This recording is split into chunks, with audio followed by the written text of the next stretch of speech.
So working together on climate change, oceans, and clean energy.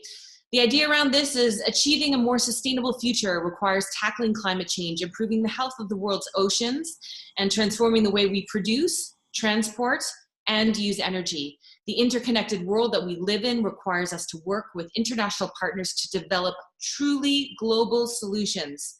Canada and its G7 partners recognize the urgent need to accelerate the transition towards a sustainable, resilient, low carbon future. There's a lot in this topic, and I think, you know, it's so tied to women's rights and human rights.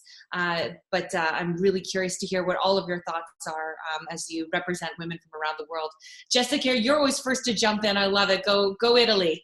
Okay, sorry. I just want to get like my thoughts out while they're in my head and not forget them. Italy, I'm not sure about other countries. I can speak from the juxtaposition between the US and Italy. Italy is much more at the forefront of green initiatives.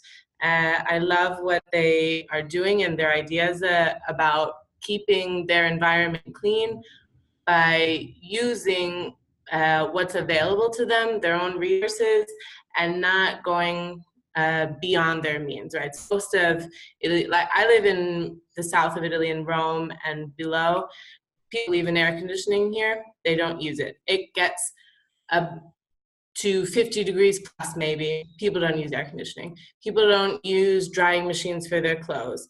People use public transportation much more often than private transportation. Citywide in Rome now, it's illegal to use, not that everybody follows this law, but it's illegal to use non-biodegradable plastic bags. Oh, that's amazing. So, yeah, I think that the initiatives really are great. The problem is getting people to follow them, getting people to stop complaining about them.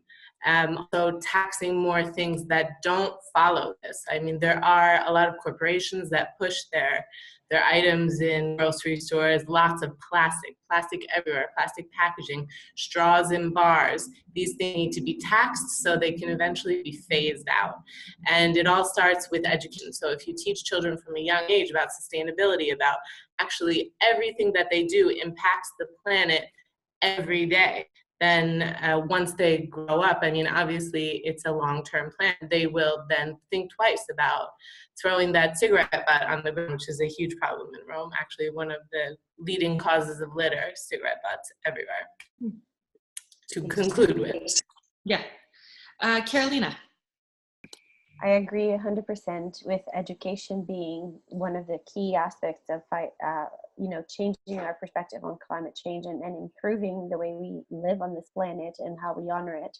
I do want to sort of just add a few more things. Like we really need to value, pay attention, and invest in Indigenous voices and Indigenous ways of knowing and learning, because they are the caretakers of this planet, have always been. They know the planet in ways that are scientific. Whether we understand their methods or not, that's our fault and our issue, but they really do know how whales communicate, and we are seeing that now. Like NASA still uses and bases so much of its observations on Inuit knowledge of the stars. So we really need to create a better relationship and understand it from their perspective, because my fear is that in this rush to fight climate change, you create a new beast, and we create this new form of really the same mentality of like still conquering and trying to conquer something and tame the earth and tame climate, which is going to exhaust itself at some point, because we're still not coming from a perspective of nurturing the earth and not really caring from the earth. So that's where I fear that, for example, if we build a whole industry on fighting climate change while we're educating children to take care of the earth, down the road they're going to say, well, we need to change this industry again. Like, we need to understand that we need to care for the planet and align our potential, intellectual potential, instead of fighting with it all the time, to working with it, and it's in natural intelligence. And I also want to give it a shout out to an incredible organization called This Is Our Time, and it's a podcast that was started by Samantha Hodder, and she is actually creating and compiling all the experiences of 70, I think last year was 70 female scientists that went to Antarctica on an exploration of female-led scientists only, and they decided to just take it on themselves, the journey, and say, no, we're going to do this. And in Antarctica, I think women have only been allowed in Antarctica for the last 20 years, just to give you perspective. Wow. And so they decided to say, no, we are going to do that. This is our time. We want to see how we will tackle climate change as women and scientists in STEM. And it's a beautiful project that is just beginning. It's only 2 years old, if that much. And it's got some of the most incredible female brains in the area of science and climate change. So those are my contributions to this. Thank you. Honorine? In order of climate change, I think we should be more aware about I don't know how to say that in English, but in French we say biodegradable. So that's the thing who I think if you know what that means or not. Yeah, Uma, what does that mean? Yeah, I think it's the same word in English, no? Like a biodegradable. No. Oh, biodegradable. Yeah. Biodegradable. Okay, awesome. Okay, Honorine, back to you. So, okay. And we're with you. Biodegradable. Go ahead. So talk to me about climate change. So I think we should focus on that kind of stuff because I think that's what can save more. It's a way to save more things and to be more ecologic and more aware of our oh my god oh mon dieu ça vient pas, désolé. Environment. Sorry, I'm really I don't know what I have today, but I'm sorry. I think Honorine, if it's helpful, parle en français and then we can translate. Ok, merci. Je pense que faut vraiment se concentrer sur les choses donc, qui sont biodégradables parce que c'est une bonne façon donc déjà d'économiser, de sauver beaucoup de choses et ça permet aussi d'être plus conscient de notre environnement et de ce qui nous entoure. Et aussi donc il y a plein de façons aussi d'être plus attentif au changement climatique, c'est-à-dire de vraiment aussi beaucoup se documenter, je pense, sur le sujet.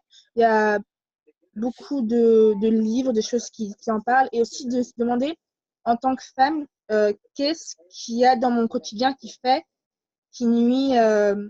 peut nuire au changement climatique. Et je pense qu'il y a pas mal de choses qui peuvent nuire à ça, rien que dans notre hygiène.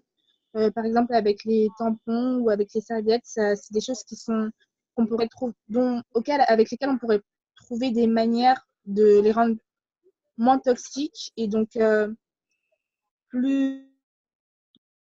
Esther or Uma, who wants to take that on to summarize? Esther. Okay.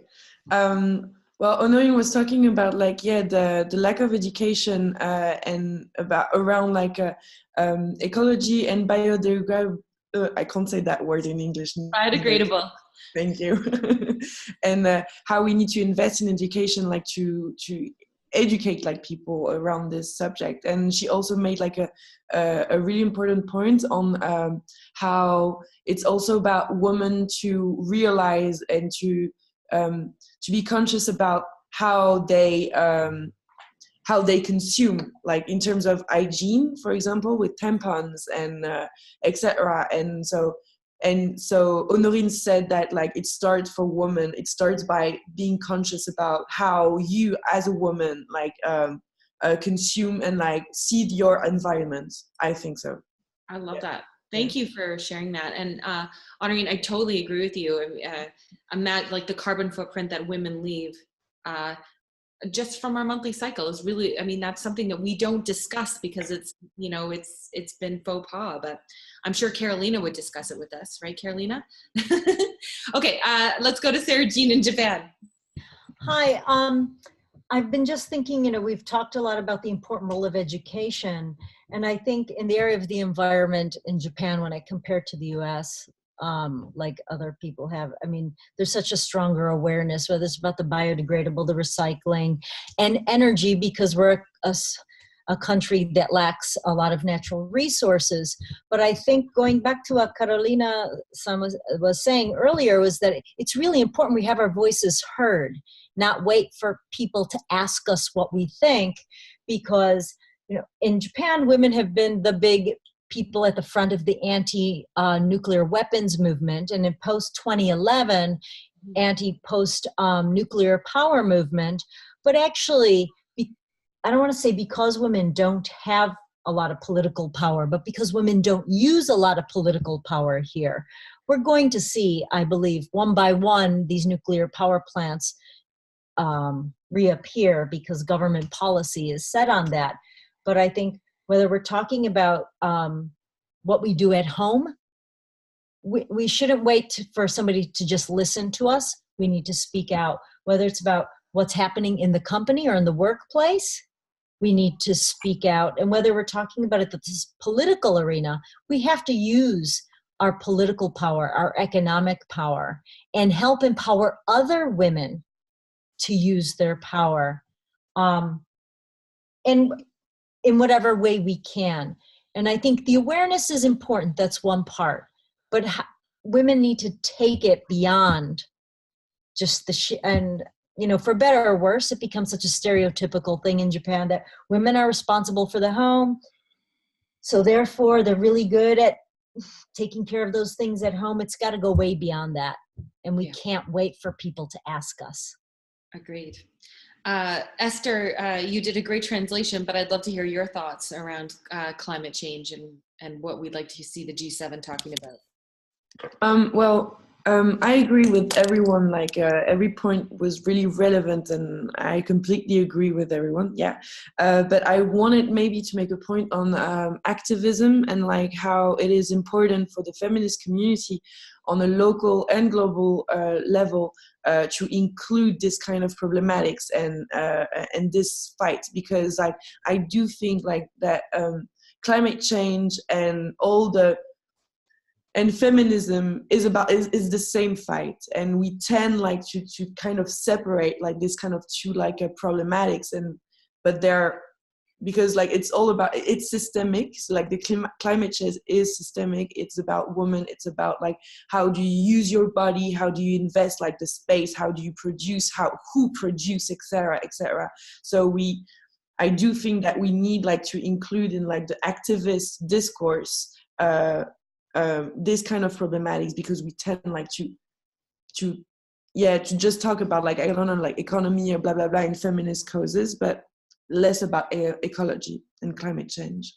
So yeah, I love that idea of linking feminism and climate change together, because I think that you're bang on there. Who do I need to hear from next? Carolin from Germany.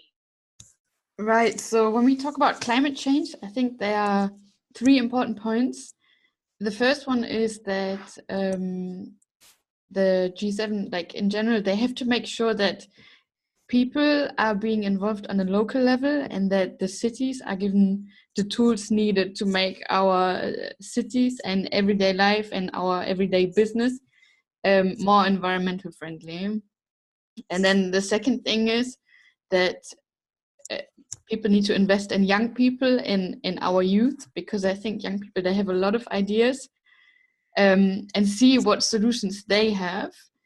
And third would be to invest in startups and social businesses. And I think this is the key solution for sustainable growth, because especially social businesses, for example, there's now a new search engine. It's not that new anymore, actually. I think it started in 2008, called Ecosia. It's a social business in Berlin, and they are an alternative to Google. And if you use them as a search engine, they use the profit to plant trees. Wow, that's amazing. Yeah, so I think social businesses like that, who use their profit to solve a problem that we have in society, I think this is the future, really.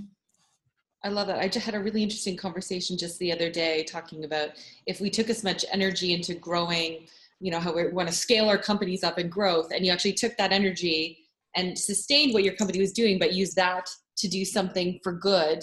Imagine how we could raise everyone up. But I've got Uma and Jen left. Jen's not on the screen. I'm not sure if she's available. Do you want to jump in on this, Jen? I basically agree with everything that everybody said, but well, women are just disproportionately put at risk when, due to climate change and climate disasters. Women tend to make less money, especially in Japan, have less stable work opportunities, especially single mothers.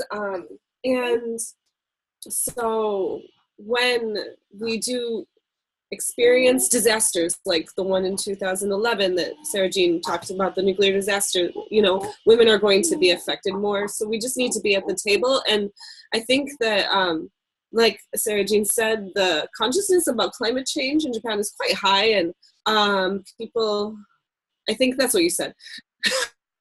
I think women just, especially in Japan, are really on board when it comes to climate change, and at least doing things in our daily lives to minimize the effects of our consumption and habits on the earth. So if we're at the table and making the important decisions that are based on our own lifestyles and what we do every day, we're going to be able to make a big impact. Thanks, Jen. Uma, I'm going to give you the last word on this one before we wrap it up. Yeah, so in terms of climate change, I want to just point out that for all of the countries that are on this call, so we have Japan, we have France, we have Canada, we have Italy, we have Germany, and then myself kind of representing the European Union. None of these countries are actually ranked within the top, I would say 5 in the Climate Change Performance Index. And the Climate Change Performance Index is a very, very good measure of where countries stand on making progress towards the climate change agreements. And what's interesting to note is that, while, for example, France and Germany have been leaders in pushing forward the Paris Climate Agreement, they themselves as countries have not done enough to prevent dangerous impacts of climate change. And France, for example, is ranked 15th on this index. Germany is ranked 22nd on this index. And so we have countries in the European Union, in Europe, that proclaim themselves as being climate change leaders, and yet are not doing the actual work of ensuring that their targets for 2030 are being followed through with and set through. The other thing that I would say, just in terms of climate change, is that we see a lot, and even within Women's March Global, we've done a lot of work in the global divestment campaigns in regards to whether it's Dakota Access Pipeline, the No TAP in Italy, supporting Indigenous leaders as they come through and calling for global divestment from Credit Suisse, and looking at, for example, the Kinder Morgan pipeline and supporting Indigenous leaders in their campaigns to really call for moving away from non-renewable harmful technologies that destroy the planet, and really putting all of that money that's being invested in these old technologies into technologies that we can actually use, like hydroelectric, like solar, like thermal. And so I would urge the G7 leaders to really, and this is really a point when we're saying lead with courage in making the decisions that will allow us to actually habit planet Earth in the next 30 and 40 years by moving away from technologies that no longer serve us, that destroy our planet. If you're calling yourselves climate leaders, climate leaders don't build pipelines. That's a point blank kind of statement. And if you're behind in the Climate Change Performance Index as a climate leader, that should be something that's a bit of a red flag. Mm-hmm. Yeah, we're actually tracking it, so we know where you are, right? So I think that's great. And, Uma, excellent sum up. The couple points I would say is, and it kind of links to one of the other topics that's being discussed about jobs of the future. And I love that was said around, investing in social entrepreneurship. And, this is a great space where we can see growth and jobs of the future around looking at new technologies, or just how we can, we can have a low carbon future, and we need to continue to look at what that means for the globe. So I appreciate that. Someone else said, like, this is our time. We need to fix this. Today is the day we need to start fixing the earth. So it is so important.